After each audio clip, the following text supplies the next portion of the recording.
Chapter 3.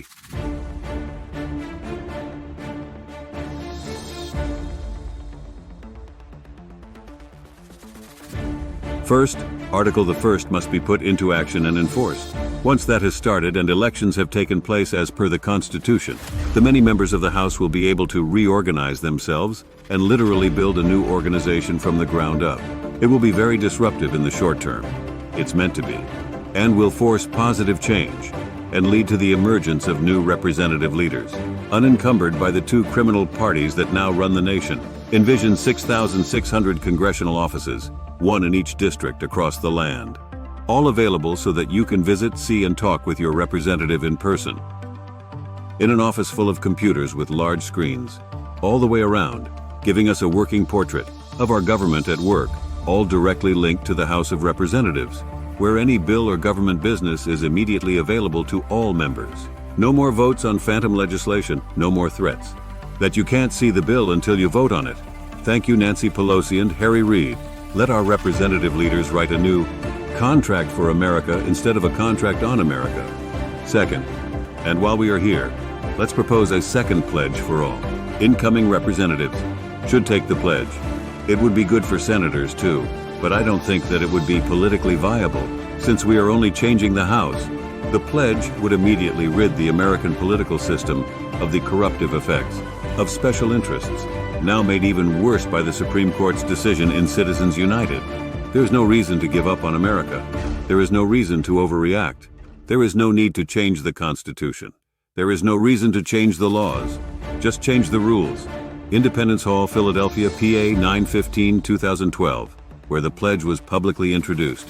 Change the Rules Pledge by Eugene Martin Laverne. For all candidates. 1. That I am a candidate for the United States Senate or the House of Representatives on the November general election ballot and as a candidate for Congress. I hereby voluntarily agree that my campaign organization and committee, and any political action committee I am in any way associated with, will not accept a political donation from any union, corporation, or from any other political action committee, political party committee, or candidate committee that has accepted a donation from any union or corporation, and that any donation already received that violates the standards that I have now voluntarily agreed to by signing this pledge will be returned to the donor or donated to charity. 2. That if elected, I hereby pledge that during the following January, I will immediately propose to the President pro tempore of the Senate or the Speaker of the House of Representatives, as the case may be, to immediately amend the internal rules of Congress to henceforth provide that A. Any member that has not voluntarily complied with the standards of the Change the Rules Pledge shall be specifically excluded from holding any party leadership position, any chair, vice chair, seat, or voting privileges on any committee or subcommittee. B. That any such member shall retain the right to introduce legislation and to vote on all questions to the Committee of the Whole Senate or the Committee of the Whole House of Representatives, when a vote is called to be taken by the President pro tempore or the Speaker of the House, as the case may be. And C.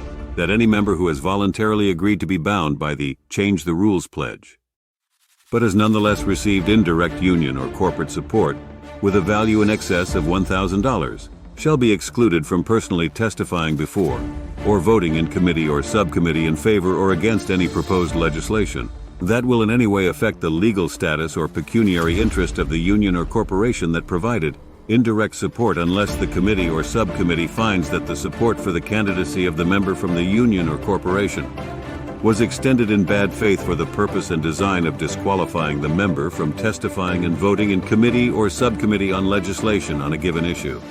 I, the undersigned, do hereby affix my legal signature to this pledge. Third, Equal Rights Amendment. First proposed in 1922, reintroduced in 1972, ratified in 2021, still not enforced by our government. 38 states have voted for ratification. Where the hell do the other 12 stand? Here's the entire text of the proposed amendment. Section 1. Equality of rights under the law shall not be denied or abridged by the United States or by any state on account of sex. Section 2. The Congress shall have the power to enforce by appropriate legislation the provisions of this article. Section 3. This article shall take effect 2 years after the date of ratification. This is not rocket science or brain surgery. This is just common sense about human decency and dignity. In 1922, this idea may have been radical, considering that the 19th Amendment giving women the right to vote had only been ratified on August 18, 1920.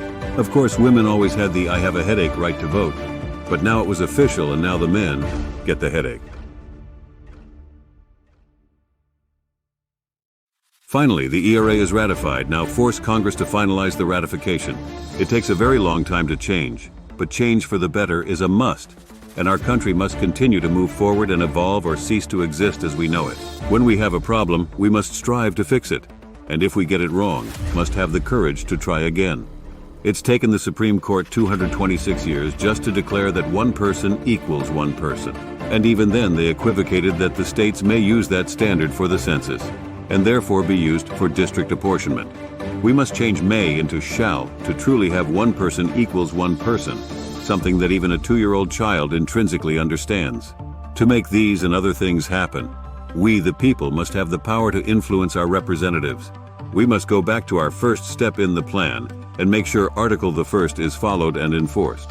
The pledge will become much easier for our incoming representatives, since most of the money will no longer be needed to fund year-long multi-million-dollar election campaigns. They will now be able to work during their 2-year terms and will be able to personally meet everyone in their district. A little shoe leather goes a long way. The Equal Rights Amendment, what more can I say? In the immortal words of that great sage, Larry the Cable Guy, let's get her done. Get the whole story available on Amazon ASIN or 154054 835.